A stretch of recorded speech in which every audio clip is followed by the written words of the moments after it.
નમસ્તે શિવશા. Good morning students. આપણે સૌ જાણીએ છીએ કે અત્યારે કોરોનાની મહામારી બહુ ચાલી રહી છે, એટલે નથી તમે કોલેજ આવી શકતા, નથી અમે ભણાવી શકતા. એટલે ગવર્મેન્ટ એક સરસ ટૂંકો રસ્તો છે કાઢ્યો છે કે ઓનલાઈન ટીચિંગ છે એને શરૂ કરો, એટલે છોકરાઓ થોડું થોડું છે એ ભણતા થાય. જાજુ નથી ભણવાના, થોડું જ ભણવાના છે. એટલે એના જ પાઠરૂપે આપણી કોલેજે એકોર્ડિંગ ટુ ગવર્મેન્ટ અને યુનિવર્સિટીની ગાઈડલાઈન મુજબ બધા સબ્જેક્ટ્સ છે એના નાના નાના વિડીયોઝ છે, રોજ એક વિડીયો છે એને પબ્લિશ કરવાનું નક્કી કર્યું છે.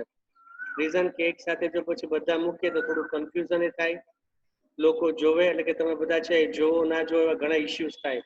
એટલે રોજ એક જ વિડીયો મૂકો, અને એ પણ કેટલો લિમિટેડ એમાઉન્ટ ઓફ, જેથી તમને થોડો રસ પડે, તમને કંઈક ડાઉટ હોય તો એકોર્ડિંગ ટુ આપણા ટાઈમ ટેબલ પ્રમાણે તમે ડાઉટ છે એનું સોલ્યુશન પણ કાઢી શકો. એટલે આ બધા પ્રોસિજર ના બધી નાની નાની વસ્તુ છે એના હિસાબે જ આપણે આ વસ્તુ છે ને શરૂ કરી છે. પેપરમાં જોવા મળે છે એમ બહુ શોર્ટ ટાઈમમાં કદાચ યુજીસી છે એ કોલેજ અને સ્કૂલો છે એ શરૂ કરે, પણ હજી એ વસ્તુ છે એ આપણને એપ્રોક્સ 15 ઓગસ્ટ સુધી નથી દેખાતી. એટલે ત્યાં સુધી આપણે બધા જ યુનિટ્સ છે એમાંથી જેટલા કવર અપ થાય એટલા નાના નાના પીપીટી વાઇઝ બધા યુનિટના અમુક પોર્શન છે, અથવા એક પર્ટિક્યુલર આખું યુનિટ છે એનો પર્ટિક્યુલર પોર્શન અથવા જેટલું કમ્પ્લીટ થાય એટલું ધીમે ધીમે કમ્પ્લીટ કરવાની ટ્રાય કરશું. એક સાથે એટેક નહીં કરીએ. રીઝન કે પછી એવું થાય કે જો વધારે ડિલિવર કરીએ તો પછી તમારી પાસે કન્ટેન્ટ વધારે ભેગો થાય, પછી એવું થાય કે શું રીડ કરવું શું ન કરવું. હવે જ્યાં સુધી અત્યારે આપણે જે સબ્જેક્ટની વાત કરવાના છીએ એ સબ્જેક્ટ છે એનું નામ છે system analysis and design and software engineering. આપણે જે B.C.A સેમ 3 માં જે ફર્સ્ટ સબ્જેક્ટ ભણવાના છીએ એ. હવે આ આખા સબ્જેક્ટ છે એની અંદર આપણે શું કરવાનું છે, તો as a system analysis and ડિઝાઇનના પોર્શનમાં આપણે એવું માનવાનું છે કે આપણે એક સોફ્ટવેર છે ને એને ડેવલપ કરવાના છીએ. હવે સોફ્ટવેર ડેવલપ કરવા માટે આપણે જેટલી પ્રોસેસમાંથી પાસ આઉટ થશું ને એ પ્રોસેસ છે આખી સિસ્ટમ એનાલિસિસ અને ડિઝાઇન પાર્ટની અંદર આવશે. ઘણું બધું હોય. ફોર એક્ઝામ્પલ આપણે મકાનની વાત કરીએ તો મકાન ડેવલપ કરવું તો આપણે કેટલા બધા ફેઝમાંથી પાસ થઈએ છીએ. સેમ એ જ વસ્તુ આપણે એક સોફ્ટવેર ડેવલપમેન્ટ કરવા માટે જે ફેઝમાંથી બધામાંથી પાસ થવાનું છે એમાંથી મુખ્ય ફેઝ આ ઉપર હોય છે સિસ્ટમ એનાલિસિસ એન્ડ ડિઝાઇન. નીચેનો જે ફેઝ છે ને સોફ્ટવેર એન્જિનિયરિંગ, એ આપણો જે આપણે જે સિસ્ટમ અથવા સોફ્ટવેર ડેવલપ કરવાના છીએ એને કેટલો કોસ્ટ ઇફેક્ટિવ રીતે ડેવલપ કરી શકાય, કેટલું રિલાયબલ કરી શકાય, એના માટેના જે સ્ટેપ્સ આપ્યા છે ને અહીંયા આપ્યા છે. એટલે આ બે સબ્જેક્ટનું કોમ્બિનેશન એટલે કર્યું છે. પહેલા સ્ટાર્ટિંગમાં જ્યારે હું જોઈન થયો 2005-6માં ત્યારે આ બે અલગ અલગ સબ્જેક્ટ આવતા 100 માર્ક્સના પૂરા, એને હવે આપણે 70 માર્ક્સમાં કમ્બાઈન ભણવાના છે. એટલે તમે વિચારી જોજો કે કન્ટેન્ટ ઘણા બધા હશે, પૂછાશે ઓછા માર્કનું, તમારે લખવાનું જાજુ આવશે અને રીડ આઉટ કરવાનું પણ જાજુ આવશે. ટૂંકમાં આપણે બે પાર્ટ છે ને કમ્બાઈન કરીને એક સારો સોફ્ટવેર કેવી રીતે ડિલિવર કરી શકે એના માટેની આખી પ્રોસેસ છે ને અહીંયા લર્ન આઉટ કરવાના છીએ. હવે સિસ્ટમ એનાલિસિસ એન્ડ ડિઝાઇન, પહેલી જ વસ્તુ કે આ આખી વસ્તુ છે સિસ્ટમ એનાલિસિસ ડિઝાઇન એક વ્યક્તિ છે એ તૈયાર કરવાનો છે જેને આપણે સિસ્ટમ એનાલિસ્ટ કહેવાના છીએ. હવે કંપની વાઇઝ આ બધી વસ્તુ અલગ અલગ હોય એવી પોસિબિલિટી છે. માની લો કે એક જ કંપની છે કે જેમાં લિમિટેડ એમાઉન્ટ ઓફ પીપલ્સ છે એ વર્ક કરે છે, તો એમાં એક જ પર્સન એવો હશે જે આખા સોફ્ટવેર ડેવલપમેન્ટનું વર્ક કરશે. ફોર એક્ઝામ્પલ એને આપણે સિસ્ટમ એનાલિસ્ટ કહીએ તો એનાલિસિસ કરવાનું કામ કરશે, ડિઝાઇનિંગનું કામ કરશે, કોડિંગનું કામ કરશે, પછી સોફ્ટવેર છે એને ચેક કરવાનું એટલે કે ટેસ્ટિંગનું કામ કરશે, પછી સોફ્ટવેરને ઇમ્પ્લિમેન્ટ કરવાનું કામ કરશે અને સોફ્ટવેરને મેન્ટેન કરવાનું કરશે. એની સામે તમે કોઈ મોટી કંપની લો કે જેમાં 500 એમ્પ્લોય વર્ક કરે છે, તો આ બધા ફેઝ જે આપણે ડિસ્કસ કર્યા એ અલગ અલગ વ્યક્તિ કરશે. જેમ આપણે મકાન બાંધીએ છીએ બરાબર, તો કોન્ટ્રાક્ટર છે એ આવીને સૂચના આપી જાય એ પ્રમાણે બધા કડિયા છે એ કામ કરે. તો એનો મિનિંગ શું થયો કે કંપની મોટી છે અને કડિયા છે એ બધું કામ કરવાનું એના ઇન્સ્ટ્રક્શન પ્રમાણે. અને જો માની લો કે તમે ખાલી કડિયાને જ આપી દો તો એ શું કરશે, 2-3 વ્યક્તિ છે એની સાથે પોતે પણ વર્ક કરશે. એકલાથી તો પોસિબલ કદાચ ન થાય, પણ થાય હોય તો પેલા એકલો પણ કરશે, જરૂર પડશે ને તો એકાદી કોઈ વ્યક્તિ છે ને એને સાથે લઈ આવશે. એમ સિસ્ટમ ડેવલપમેન્ટ કરવાનું કામ છે ને એ બહુ ટિપિકલ છે. આપણે અત્યારે કેટલી બધી સિસ્ટમ આપણા મોબાઈલની અંદર બધે જોઈએ છે, જેને આપણે એપ્લિકેશન સોફ્ટવેર કહે છે. કેટલા ટાસ્ક કર્યા છે, આપણે ક્લિક કરીએ પછી અહીંથી આમ થાય, અહીંથી આમ થાય. આપણને સાલો મગજમાં વિચાર આવે કે લોકોનું માઇન્ડ ક્યાં ડેવલપ થાય છે, ક્યાંનું ક્યાં લોકોનું મગજ છે એ દોડ્યું છે કે આમ કરો તો આમ આવે, આમ કરો તો આમ થાય, આ સ્ટેપ પછી આ થાય, આ બેને કમ્બાઈન કરવાના. આ આખી પ્રોસેસ છે એને આપણે અહીંયા સમજવાની છે. આ વસ્તુ તમને બેઝિકલી સૌથી વધારે હેલ્પફુલ ક્યાં થશે, જ્યારે 5th સેમની અંદર તમે એક પ્રોજેક્ટ ડેવલપમેન્ટ છે ને એનું કામ શરૂ કરશો, ત્યારે તમને ખબર પડશે કે આ વસ્તુ છે એ કેટલી ઇમ્પોર્ટન્ટ છે. અત્યારે હજી એટલી સિરિયસનેસ 5th સેમમાં નહીં આવે. રીઝન કે ત્યાં તો જનરલી બધા એવું જ કરે છે કે આગળના જે લોકોએ કન્ટેન્ટ્સ ડેવલપ કર્યા હોય, જે રિપોર્ટ બનાવે એની કોપી પેસ્ટ કરે. પણ જો એક સરસ સોફ્ટવેર તમારે ડેવલપ કરવું હોય ને, તો તમે અહીંયા જે સિસ્ટમ એનાલિસિસ ડિઝાઇન આપણે આખું લર્ન આઉટ કરવાના છીએ, એના ફેઝ થ્રુ તમે પાસ થાવ ને, તો તમારા સોફ્ટવેરમાં ઓછામાં ઓછી ભૂલો અને સારામાં સારો સોફ્ટવેર છે એ ડેવલપ કરવાની તમને કેપેબિલિટીઝ છે ને બધી મળી જાય. તો બીજી બધી ઘણી બધી વાતો તો છે, આગળ જેમ જેમ આવશે એમ આપણે કરશું. પણ હવે સ્ટાર્ટિંગ કરીએ છીએ આપણે કે system analysis and design. Chapter number 1 છે એ છે system analysis and design. Software engineering છે અને આપણે આ યુનિટના એન્ડમાં થોડું કેરી ફોરવર્ડ કરીએ એન્જિનિયરિંગ. હવે આ સબ્જેક્ટ છે એ બે પાર્ટ છે ને એની અંદર ડિવાઈડ કરેલો છે. પહેલો પાર્ટ છે ને આપણે સિસ્ટમ એનાલિસિસ એન્ડ ડિઝાઇન કહેશું, અને બીજો પાર્ટ છે ને આપણે સોફ્ટવેર એન્જિનિયરિંગ કહેશું. હવે સેમ 1 માં તમે જ્યારે સી પ્રોગ્રામિંગ ભણ્યા ને, એ પહેલા તમે એક વસ્તુ ભણ્યા હતા, that is known as a flow chart and algorithm. Flow chart, algorithm આ લગભગ તમે એકાદ મહિના શીખ્યા પછી ધીમે ધીમે તમે સી પ્રોગ્રામિંગ છે ને એના કોડિંગ બાજુ આવ્યા હતા. હવે અત્યારે તો તમે ઓલરેડી સી માં માસ્ટર છો, એટલે તમે શું કર્યું, થોડું ઓપોઝિટ કર્યું છે. ફ્લો ચાર્ટ અને અલ્ગોરિધમ છે ને એને થોડા સાઈડમાં મૂકી દીધા છે, અને કોડિંગ પાર્ટ છે ને એને પ્રાયોરિટી આપી દીધી છે. અહીંયા આપણે શું કરવાનું છે, સિસ્ટમ. સિસ્ટમ એટલે અત્યાર સુધી તમે જે પ્રોગ્રામ બનાવતા હતા ને, એને જ અત્યારે આપણે સિસ્ટમ કહેવાના છીએ. એનાલિસિસ એન્ડ ડિઝાઇન એટલે જે તમે ફ્લો ચાર્ટ અને અલ્ગોરિધમ કરતા હતા ને, એ જ વસ્તુ, પણ હવે થોડું રિવર્સ ઓર્ડર કરવાનું છે. એક સિસ્ટમ છે ને ડેવલપ કરવા માટે તમે જે સ્ટેજમાંથી પાસ થવાના છો, એ આખા સ્ટેજ છે એને આપણે, હવે જેમ આપણે સી લેંગ્વેજનું એક્ઝામ્પલ જોઈએ ને, બીજું એક એક્ઝામ્પલ ચેક કરીએ. સપોઝ તમારે એક મકાન બનાવવું છે. મકાન એટલે આપણે એને સિમ્પલ ફોર્મેટ કહીશું સિસ્ટમ. હવે એક મકાન બનાવવા માટે સૌથી પહેલા કામ તમે શું કરશો, તો સૌથી પહેલા છે કે તમે જમીન ગોતશો. મે બી પોસિબલ કે તમે કોઈ રેડીમેડ મકાન પણ લ્યો, પણ એ પહેલાનું પણ એક સ્ટેપ છે. એ સ્ટેપને આપણે શું કહેશું, તો એ સ્ટેપ માટે તમારે પર્ટિક્યુલર લોકેશન છે ને ગોતવાનું છે કે કયા લોકેશનમાં આપણે મકાન લેવું છે. હવે જો લોકેશન આવે તો બજેટ પણ આવે, કે આપણને જે લોકેશન ગમતું હોય ત્યાં 50 લાખનું બજેટ હોય, અને આપણું બજેટ છે 35-40 લાખનું હોય, તો ત્યાં થોડી ડિફિકલ્ટી આવે. એટલે તમે એક મકાન છે એનો તમારા માઇન્ડમાં એક વિચાર આવે છે, તો એના રિલેટેડ તમને કેટલા બધા વિચાર આવશે. ક્યાં લેવું, કેટલું લેવું, તૈયાર લેવું કે બનાવવું, બજેટ શું છે, આપણા બજેટમાં ફિટ થઈ જાય છે, એરિયા આપણને ગમે છે. આટલી બધી વસ્તુ છે એ નક્કી કર્યા પછી તમે શું કરશો, તો કે આપણે જ્યાં મકાન લેવું છે એ મકાન માટે આપણે જે જગ્યા જોવાની છે એ જગ્યા આપણને ગમે એવી છે કે નહીં.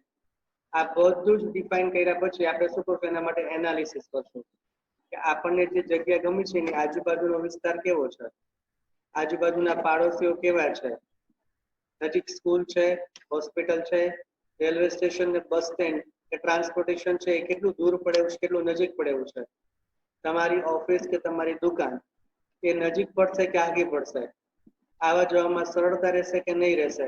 આવા કેટલા બધા ફેક્ટર છે ને તમે વિચારશો. આવા નાના નાના જેટલા ફેક્ટર તમે વિચારો છો ને, આ બધી ફેક્ટરને આપણે એનાલિસિસ કહેશું. ફાઇનલી બધું જ આપણને સેટિસ્ફાય થાય ને પછી આપણે શું કરશું, માની લો કે જમીન હોય તો આપણે એક જમીન છે ને પરચેસ કરશું, અને પછી એક કોન્ટ્રાક્ટર છે એની પાસે આપણે જશું, એની પાસે આખી મકાન છે ને એની ડિઝાઇન બનાવશું. તો આ જે લેટર ઓન પોર્શન છે ને એનાલિસિસ એન્ડ ડિઝાઇન, આ ક્યારે આવે છે, ત્યારે આગળનો પાર્ટ છે ને એ લગભગ 80% પૂરો થાય ને પછી આ પાર્ટ આવે. એનાલિસિસમાં હજી તો ઘણું બધું કરવાનું છે. તો આપણે સિમ્પલ થોડી વાત કરતા જાય છે. એનાલિસિસમાં શું આવે, હજી તો ઘણું આવે. ફોર એક્ઝામ્પલ, રેતી કેટલી જોશે, સિમેન્ટ કેટલી જોશે, ઈટ કેટલી જોશે, લોખંડ કેટલું જોશે, આવા જેટલા પાર્ટ છે એ મકાન બનાવવા માટે તમારા માઇન્ડમાં કેરી ફોરવર્ડ થાય છે ને, આ બધા જ પાર્ટ આપણે એનાલિસિસ ની અંદર મૂકવાના છે. એ આખો પાર્ટ પૂરો થાય ને, સિસ્ટમ એનાલિસ્ટ એવી વ્યક્તિ છે જે બધું એનાલિસિસ નું ટાસ્ક છે ને પરફોર્મ કરીને આપશે. System analyst is a person who research problems, plan solution, recommended software and system and coordinate development to meet business or other requirement. આ એવી વ્યક્તિ છે કે જે પ્રોબ્લેમ ખરેખર શું છે ને એને ગોતશે, એના માટે કેટલા સોલ્યુશન્સ પોસિબલ છે એ આપશે, એના માટે કયો સોફ્ટવેર અને કઈ સિસ્ટમ છે એને ડેવલપ કરવાની છે એનું રિપ્રેઝન્ટેશન કરશે. બીજી જેટલી વસ્તુ સોફ્ટવેર સાથે કનેક્ટેડ આવશે એ બધાને કોર્ડિનેટ એટલે કે ભેગી કરવામાં હેલ્પફુલ થશે. અને આના ઉપર તમારી ફાઇનલ જે રિક્વાયરમેન્ટ છે એનું પ્રોબ્લેમનું સોલ્યુશન લાવવામાં જે મેઇન પર્સન વર્ક કરવાનું છે that is known as a system analyst. હવે શું હોઈ શકે? A system analyst may plan a system flow from ground up, interact with customer to learn and document requirements that are used to produce required document for the business. પહેલું શું છે? Plan એ system flow. બરાબર, શરૂઆત ક્યાંથી કરવી અને ટોપ ઉપર કેવી રીતે જવું. જેમ આપણે મકાનની વાત કરી તો પાયા ખોદવાથી લઈને ધાબા સુધી. પછી સેકન્ડ છે interact with the customer. Customer સાથે ઇન્ટરેક્ટ કરશે, કસ્ટમરની રિક્વાયરમેન્ટ શું છે એ જાણશે, જે કંપની એને પ્રોજેક્ટ આપ્યો છે એની પોતાની જેટલી રિક્વાયરમેન્ટ છે એ જાણશે અને એના ઉપરથી એક આખું ડોક્યુમેન્ટેશન છે એ પ્રિપેર કરશે. Right technical requirements for critical phase. આમાં આવા ઘણા બધા ક્રિટિકલ વસ્તુ પણ એવી હશે કે જેને તમારે એકબીજા સાથે કનેક્ટ કરવી પડે, તો એના માટેનું જે ડોક્યુમેન્ટેશન છે ને એ પણ પ્રિપેર કરશે. Interact with designer to understand software limitation. જે ડિઝાઇનર છે એની સાથે ઇન્ટરેક્ટ કરશે, જેને સોફ્ટવેરનું ડિઝાઇનિંગ કરવાનું છે અને એમાં જેટલી લિમિટેશન્સ છે બરાબર એને આઈડેન્ટિફાઈ કરશે. Help programmers during system development, that is use case, flow chart or even database design if required. Programmer જે ખરેખર કોડિંગ કરવાનો છે એને કેસ ફ્લો કરવા માટે કઈ વસ્તુ ક્યાંથી ઇનપુટ થશે, એના ઉપર શું પ્રોસેસ થશે, શું આઉટપુટ આવશે, એના ફ્લો ચાર્ટ્સ આપણે આગળ પણ આવી વાત કરી હતી. ઓર ઇવન ડેટાબેઝ ડિઝાઇન, બરાબર, બેકએન્ડમાં બધા ડેટા છે ને કેવી રીતે સ્ટોર કરવાના છે, આ બધી જ વસ્તુનું રિપ્રેઝન્ટેશન છે એ સિસ્ટમ એનાલિસ્ટ છે એ કરવામાં થશે. એક કંપની વાઇઝ આ બધી વસ્તુ છે ને અલગ અલગ હોય એવું પોસિબલ છે. ઘણી કંપનીમાં એવું હોય કે સિસ્ટમ એનાલિસ્ટ છે એ ખાલી ડેટા ગેધરિંગ નું કામ કરે. કોઈ કંપનીમાં એવું હોય કે સિસ્ટમ એનાલિસિસ ડેટા ગેધરિંગ પણ કરે, ડિઝાઇનિંગ પણ કરે. કોઈ કંપનીમાં એવું હોય કે સિસ્ટમ એનાલિસ્ટ છે એ ડેટા ગેધરિંગ.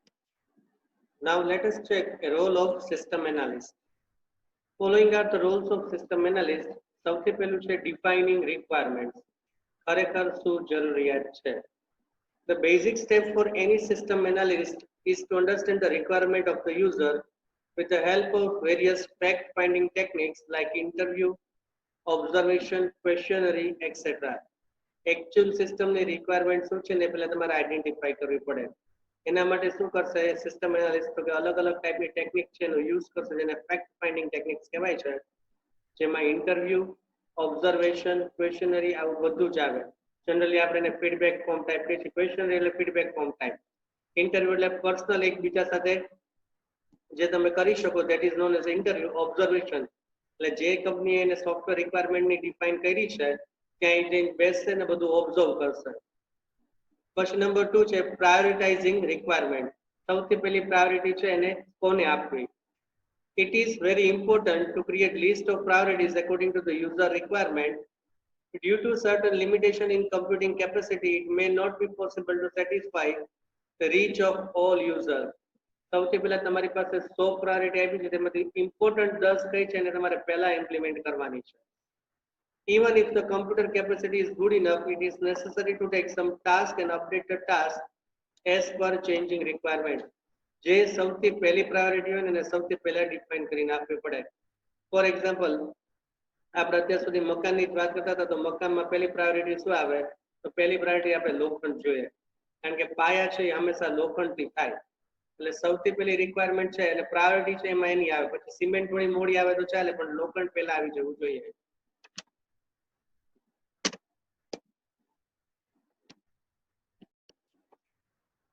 સિસ્ટમ એનાલિસ્ટ એવી વ્યક્તિ છે જે બધું એનાલિસિસનું ટાસ્ક છે ને પરફોર્મ કરીને આપશે. System analyst is a person who research problems, plan solution, recommended software and system, and coordinate development to meet business or other requirement. આ એવી વ્યક્તિ છે કે જે પ્રોબ્લેમ ખરેખર શું છે ને એને ગોતશે, એના માટે કેટલા કેટલા સોલ્યુશન્સ પોસિબલ છે એ આપશે, એના માટે કયો સોફ્ટવેર અને કઈ સિસ્ટમ છે એને ડેવલપ કરવાની છે એનું રિપ્રેઝન્ટેશન કરશે. બીજી જેટલી વસ્તુ સોફ્ટવેર સાથે કનેક્ટેડ આવશે એ બધા એને કોર્ડિનેટ એટલે કે ભેગી કરવામાં હેલ્પફુલ થશે.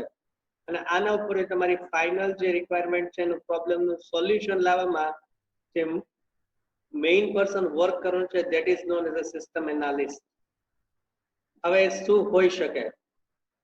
A system analyst may plan a system flow from ground up, interact with customer to learn and document requirements that are used to produce required document for the business. પહેલું શું છે? Plan એ system flow, બરાબર, શરૂઆત ક્યાંથી કરવી અને ટોપ ઉપર કેવી રીતે જવું. જેમ આપણે મકાનની વાત કરી તો પાયા ખોદવાથી લઈને ધાબા સુધી.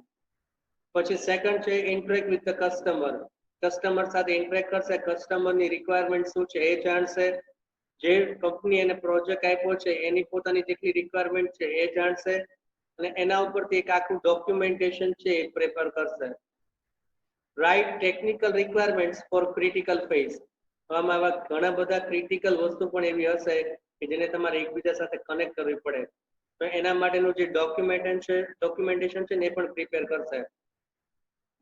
Interact with designer to understand software limitation, જે ડિઝાઇનર છે એની સાથે ઇન્ટરેક્ટ કરશે જેને સોફ્ટવેરનું ડિઝાઇનિંગ કરવાનું છે, અને એમાં જેટલી લિમિટેશન્સ છે બરાબર એને આઈડેન્ટિફાઈ કરશે. Help programmers during system development, that is use case, flow chart or even database design if required.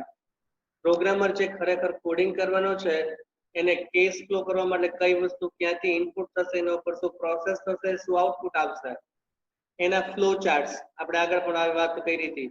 Or even database design, બરાબર, બેકએન્ડમાં બધા ડેટા છે ને કેવી રીતે સ્ટોર કરવાના છે, આ બધી જ વસ્તુનું રિપ્રેઝન્ટેશન છે એ સિસ્ટમ એનાલિસ્ટ છે એ કરવામાં થશે. એક કંપની વાઇઝ આ બધી વસ્તુ છે ને અલગ અલગ હોય એવું પોસિબલ છે. ઘણી કંપનીમાં એવું હોય કે સિસ્ટમ એનાલિસ્ટ છે એ ખાલી ડેટા ગેધરિંગનું કામ કરે. કોઈ કંપનીમાં એવું હોય કે સિસ્ટમ એનાલિસિસ ડેટા ગેધરિંગ પણ કરે, ડિઝાઇનિંગ પણ કરે. કોઈ કંપનીમાં એવું હોય કે સિસ્ટમ એનાલિસ્ટ છે એ ડેટા ગેધરિંગ કરે, એનાલિસિસ કરે, ડિઝાઇનિંગ કરે અને કોડિંગ પણ કરે. અને ઘણી કંપનીમાં એવું હોય કે સિસ્ટમ એનાલિસ્ટ છે ડેટા ગેધરિંગ કરે, એનાલિસિસ, ડિઝાઇન, સોફ્ટવેરનું કોડિંગ પણ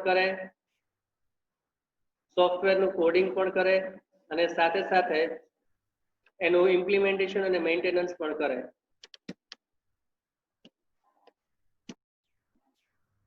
Now let us check what is a business system. A systematic procedure or process that is used as a delivery mechanism for providing specific good or service to the customer.